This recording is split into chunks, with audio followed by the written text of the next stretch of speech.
गनिमी कावा म्हणजे काय हे आपण आज शिकणार आहोत. या ठिकाणी हा खडू दिसतोय सगळ्यांना. शिवरायांचं शस्त्र अस्त्र आणि युद्ध तंत्र काय होतं? गनिमी कावा होतं. हा खडू दिसायला सगळ्यांना. सगळ्यांनी बारकाईने लक्ष द्या. मी हा खडू कुठे लपवते ते सगळ्यांनी निरीक्षण करा.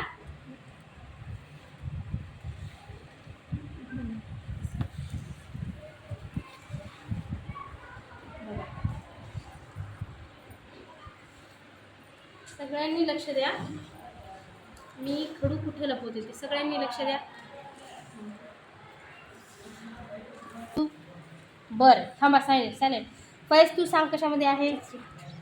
सुकेश तू सांग बरं खडू बर थांबा. हात लावायचा आणि निघायला सका मुलींना. कुलसुम खातून बी तू सांग कशामध्ये आहे ते. तू सांग बेटा खुर्ची. हां थांबा. आता सगळ्यांनी बघा. खडू कशामध्ये आहे. हां सांग. फैज नागेश तू सांग बा. कशामध्ये आहे. जास्तीत जास्त मुलांना काय वाटलं. खडू चौथ्या ठिकाणामध्ये आहे वाटलं.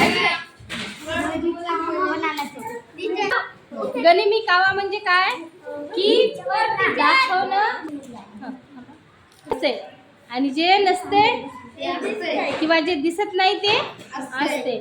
म्हणजे तुम्हाला वाटलं की खडू ह्या ढिगामध्ये आपण ठेवला पण खडू त्या ढिगामध्ये होता का नाही. खडू ह्या ढिगामध्ये लपवला होता.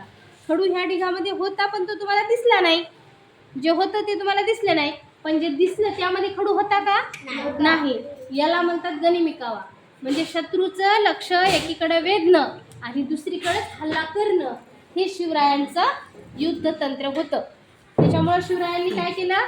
त्यांच्याकडं कमी सैन्य असून सुद्धा कमी शस्त्रास्त्रे असून सुद्धा त्यांनी यशस्वी मुघलांना लढा दिला. समजलं का गनिमी कावा.